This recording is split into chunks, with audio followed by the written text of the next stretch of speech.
네, 시온찬양대 은혜로운 찬양 정말 감사를 드립니다. 우리 시온찬양대를 늘 생각할 때마다 어떻게 저렇게 꾀꼬리 같은 목소리로 은혜로운 찬양을 하실까 늘 궁금합니다. 평소에도 기도하시면서 많은 연습과 또 서로 하나님을 높여드리는 마음이 충만한 줄로 믿습니다. 우리 시온찬양대가 늘 하나님께 귀한 찬양 드리시는 찬양대 되시기를 간절히 바랍니다. 오늘은 삼위일체 주일인데요. 이 삼위일체 주일에 성삼위 하나님의 사랑과 은총이 여러분 가정에 충만하시기를 간절히 바랍니다. 저는 지난주에 D6 세미나를 다녀왔습니다. 이 D6는요, 영어의 약자인데요. 신명기 6장을 모토로 해서 세미나를 전개해 나갔습니다. 세미나를 참석하면서 저는 이런 생각을 해보았습니다. 건강한 교회는 어떤 교회인가? 건강한 교회는 어떤 교회겠습니까? 건강한 교회는 두 날개로 나누는 교회일 것입니다. 새는 한쪽 날개로 날 수가 없어요. 이 두 날개로 날아야지만 건강하게 날 수가 있습니다. 마찬가지로 교회도 이 두 날개로 날아야지만 건강한 교회가 될 수가 있습니다. D12라고 해서 다이아몬드 양육 시스템이라는 것이 있는데, 여기서는 이 건강한 교회가 되기 위해서는 대그룹 날개와 소그룹 날개로 날아야 된다, 이렇게 말하고 있습니다. 이 대그룹 날개라는 것은 예배이지요. 이 소그룹 날개는 구역을 뜻합니다. 그래서 예배와 구역이 이 균형을 이루어야지만 건강한 교회가 될 수 있다, 이렇게 이야기하는 것입니다. 제가 참석했던 D6 세미나에서는 이 건강한 교회가 되기 위해서는 가정과 교회라는 두 날개로 날아야 된다고 말하고 있습니다. 이 가정이란 날개가 있어야지만, 또 교회란 날개가 있어야지만 건강한 교회가 될 수 있다는 것이죠. 여러분, 가정이란 날개는 어떤 날개입니까? 자기 자녀들에게, 또 자기 손자 손녀에게 하나님의 말씀을 가르치는 그런 가정입니다. 이게 가정이란 날개로 나는 거예요. 교회라는 날개는 부모님과 할아버지 할머니에게 하나님의 말씀을 가르치는 교회입니다. 이것이 교회가 가지고 있는 날개이죠. 이렇게 가정이란 날개와 교회라는 날개, 두 날개로 나를 때 건강한 교회가 될 수가 있습니다. 여기서 말하는 조부모, 또 부모, 자녀가 나오고 있는데요. 이 조부모, 부모, 자녀라는 이 3대가 있는 가정도 있겠지만은, 요즘 다 핵가족화되어서 4명이 되는 식구가 있는 집도 거의 드물어요. 2명이 있거나 3명이 있거나, 또 심지어는 혼자 사시는 분들이 많아지고 있습니다. 그래서 기본적으로 혈육을 바탕으로 우리가 3대를 이야기하지만은, 그러나 우리는 이제 하늘 가족이기 때문에 믿음의 3대를 세워 나가야 됩니다. 그래서 결국 가정과 교회로 난다는 것은 이 믿음의 3대를 세워 나가는 이 사명을 감당해 나가는 것입니다. 우리가 두 날개로 날기 위해서는 이 전 세대가, 노인부터 어린이 이르기까지 전 세대가 함께 예배드리고 함께 말씀을 나누고 또 서로를 위해서 기도해주는 그런 공동체가 되어야 되는 것입니다. 최근 총회에서 목회자와 교인들을 2,481명을 대상으로 설문조사를 했습니다. 여러 가지 질문을 했었는데요. 그 중에 이런 질문이 있어요. 나는 어떤 교회를 다니고 싶은가? 그 이전의 조사들을 좀 살펴보면, 당신은 어떤 교회 다니고 싶습니까?를 질문했을 때 부동의 1위는 이런 거였어요. 설교가 은혜로운 교회. 이게 부동의 1위였습니다.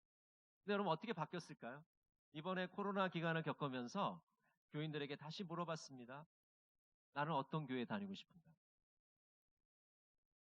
진정성이 있는 사랑과 교제가 있는 교회에 다니고 싶다, 이렇게 대답을 했습니다.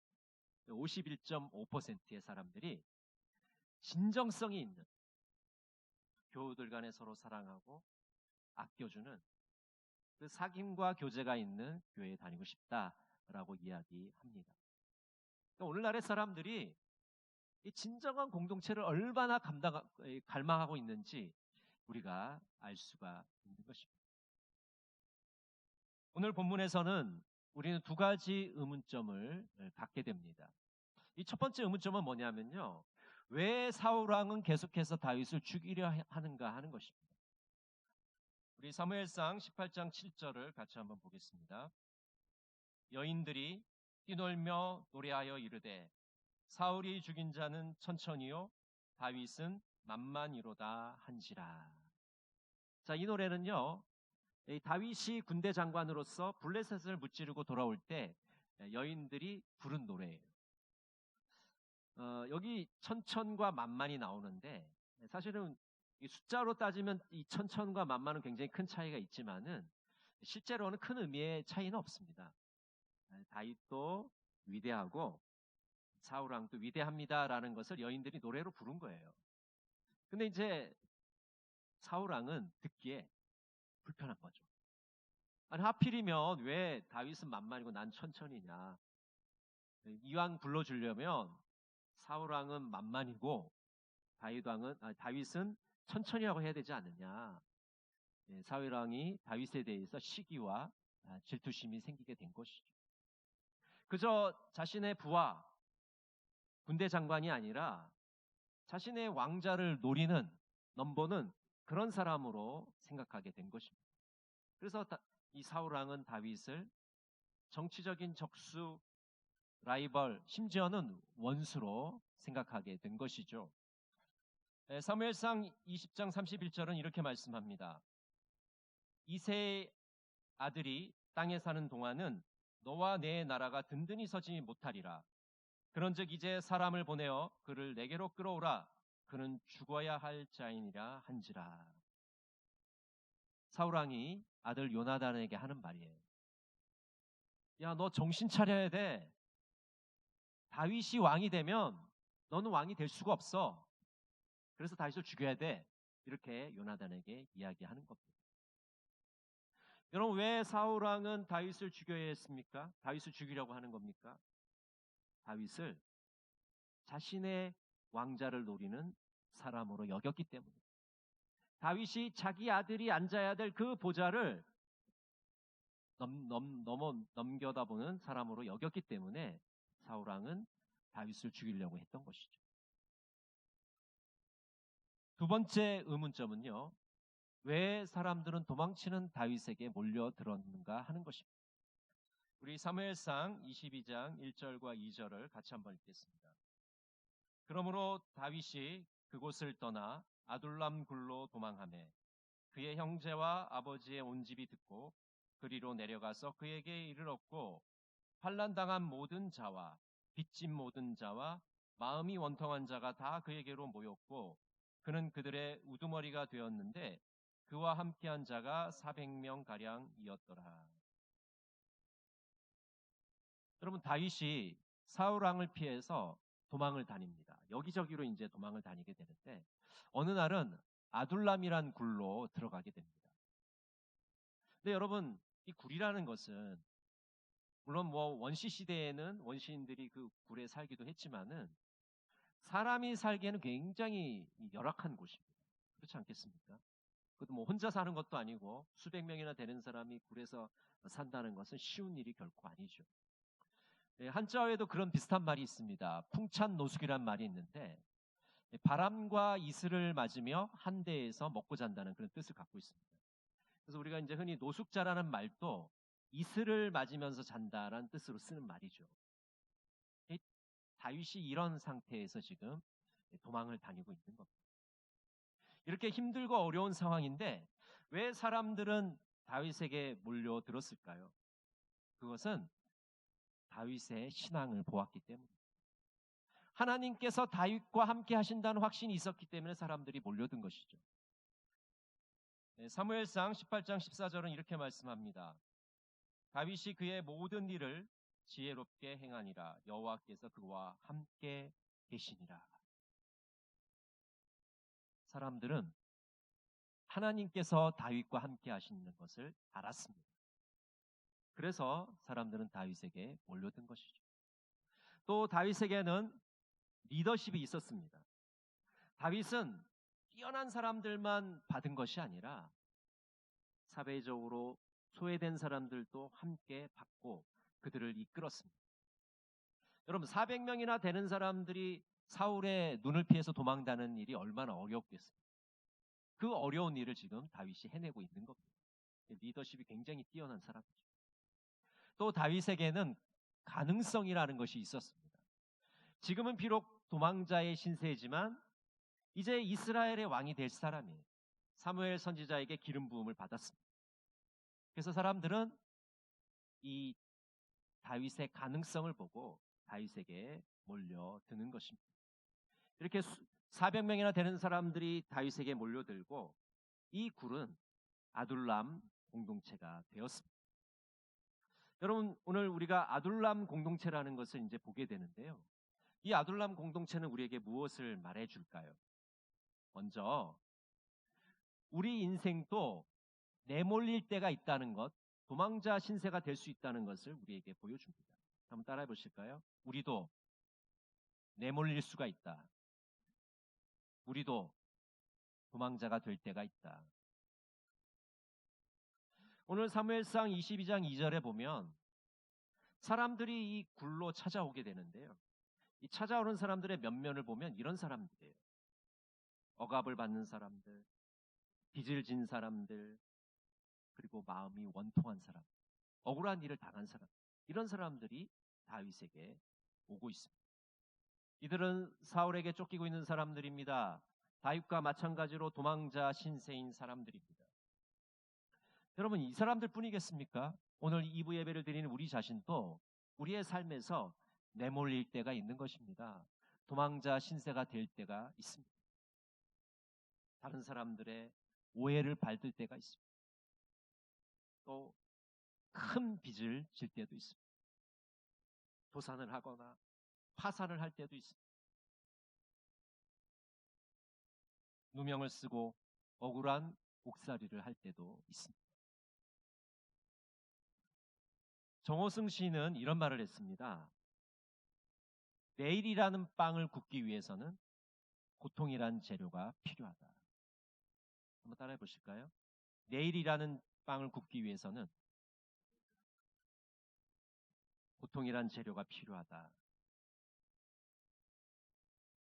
여러분, 우리가 빵을 굽기 위해서 기본적인 재료가 필요합니다. 물이라든지 밀가루, 이스트, 소금, 계란 이런 것들을 넣어서 이제 빵을 만들죠.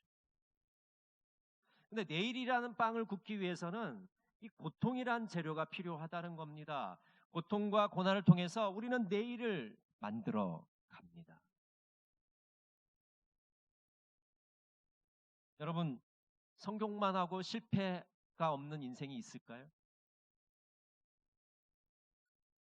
성공할 때도 있지만 실패할 때도 있습니다.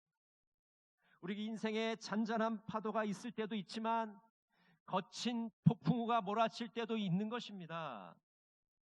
우리가 사막과 광야를 걸어갈 때도 있지만 울창한 숲속을 걸어갈 때도 있습니다. 빛이 있으면 그림자가 있는 것입니다.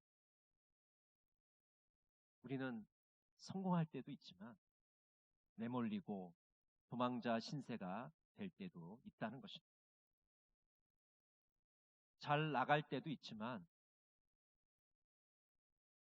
모든 것이 엉키고 풀리지 않는 답답함 속에 살아갈 때도 있게 됩니다.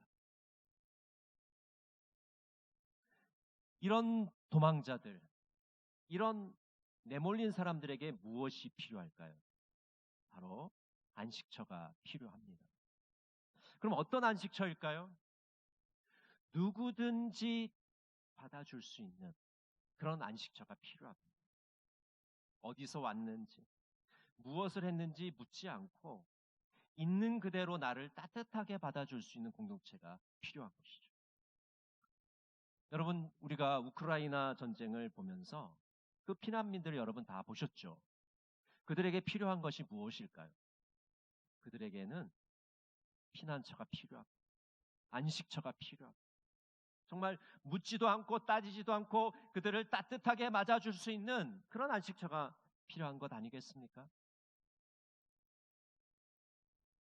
도망자들에게는 차별하지 않고 받아줄 수 있는 곳이 필요합니다. 만약 어떤 곳에서 그 사람의 겉모습만 보고 외적인 조건만 보고 만약 받아준다면 우리가 안식처를 찾기가 어려울 것입니다. 야고보서 2장 1절부터 4절을 제가 세 번역으로 읽어드리겠습니다. 나의 형제자매 여러분, 여러분은 영광의 우리 주 예수 그리스도를 믿고 있으니 사람을 차별하여 대하지 마십시오.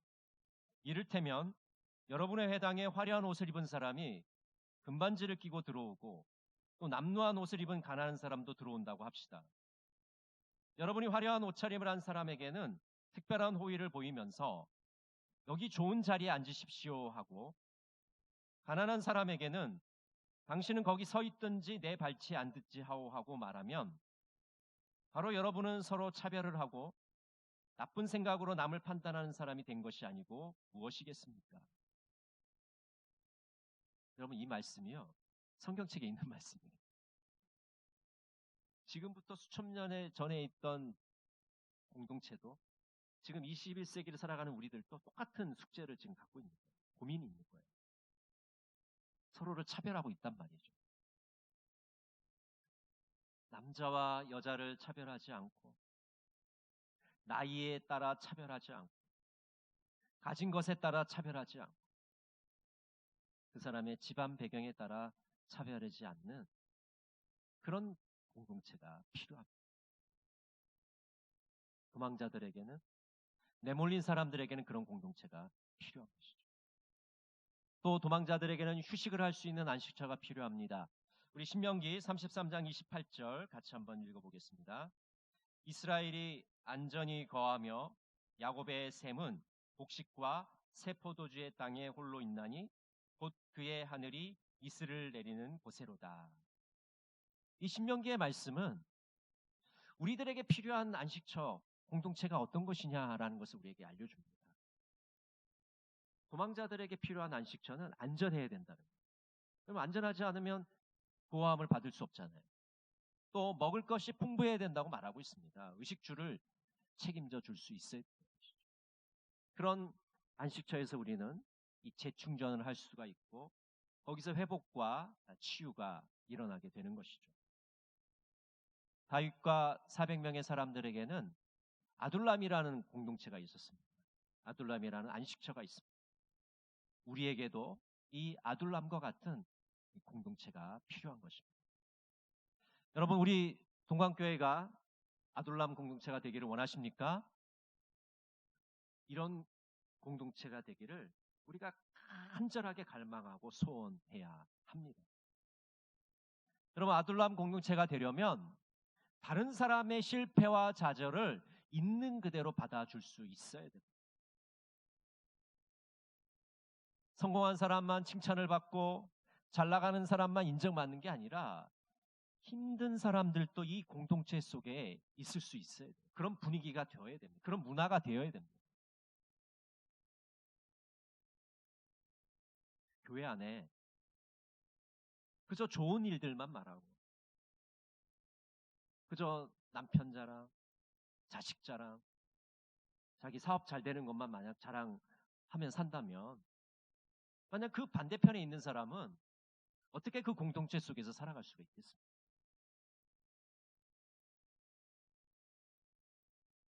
교회는 누구든지 오라, 누구든지 와서 그 인생의 모든 무거운 짐을 내려놓을 수 있는 곳이 그런 공동체가 되어야 되는 것이죠. 마태복음 11장 28절에 예수님께서는 이렇게 말씀합니다. 수고하고 무거운 짐진 자들아 다 내게로 오라. 내가 너희를 쉬게 하리라. 여러분, 우리는 하늘 가족입니다. 비록 핏줄로 이어진 가족은 아니지만 믿음으로 이어진 가족, 예수님의 보혈로 하나가 된 가족들입니다. 천국까지 함께 가는 그런 가족들입니다. 그렇기 때문에 우리는 예수님 안에서 이 참된 공동체를 경험할 수 있게 됩니다. 예수님 안에서 우리의 인생의 무거운 짐을 다 내려놓고 휴식을 취할 수 있게 되는 것입니다. 여러분, 이제 한 주간 동안 어떻게 사시겠습니까? 다른 사람의 실패의 소식을 들었을 때 여러분 소문 내지 마세요. 이야기하지 마세요. 그저 조용히 그분을 위해서 기도해 주세요. 하나님, 저 형제분이, 저 자매분이 어려운 일을 당했습니다.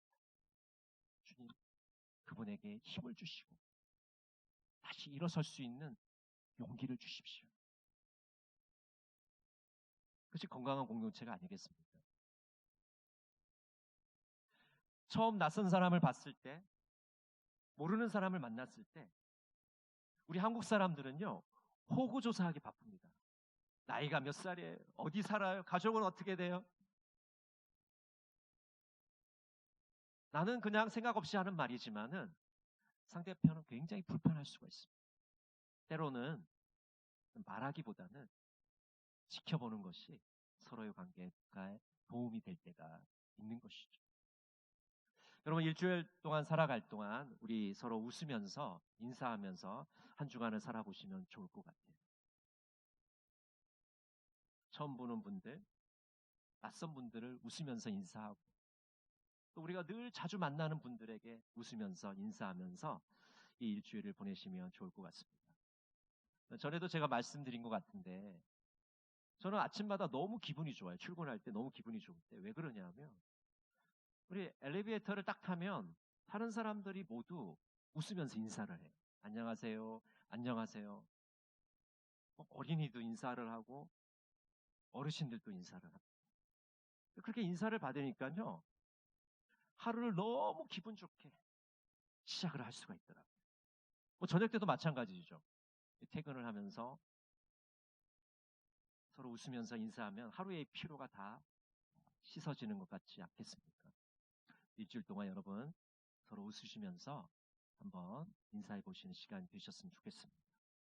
또 일주일 동안 여러분 서로 축복하고 응원하는 시간들을 보냈으면 좋겠어요. 이렇게 우리는 축복하면 좋을 것 같습니다. 축복합니다. 은혜 충만하세요. 샬롬 평안하세요. 그 사람이 좋아하는 말로 그분에게 축복하면 참 좋을 것 같습니다. 우리 지금 옆에 있는 성도들에게 한번 이렇게 인사해보면 어떨까요? 축복합니다. 은혜 충만하세요. 평안하세요.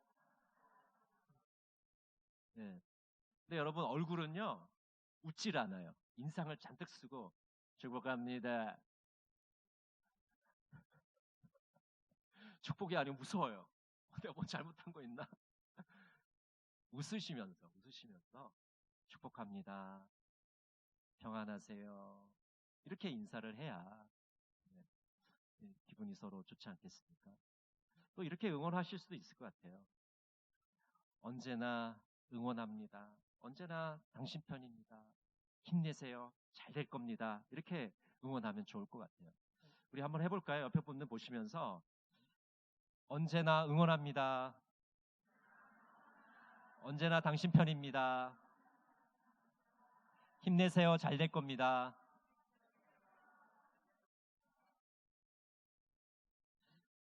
이렇게 서로를 축복하면서 응원하면서 일주일을 한번 보내시면 좋겠습니다. 정말 아까 말씀드린 대로 많은 사람들이 그렇게 진정 원하는 그 사랑과 교제가 있는 공동체가 되지 않겠습니까? 우리는 성경 속에서 다윗과 400명의 아둘람 공동체를 보았습니다. 우리 동강교회가 아둘람 공동체가 되어서 이 세상 사람들을 따뜻하게 안아주고 우리 성도 서로를 따뜻하게 안아주는 그런 아름다운 공동체가 되기를 간절히 바랍니다. 기도하겠습니다. 사랑의 하나님, 우리 동강교회가 가정과 교회라는 두 날개로 날개하여 주시옵소서. 우리도 때로는 도망자가 될 때가 있습니다. 실패할 때가 있습니다. 낙심할 때가 있습니다. 주님, 우리에게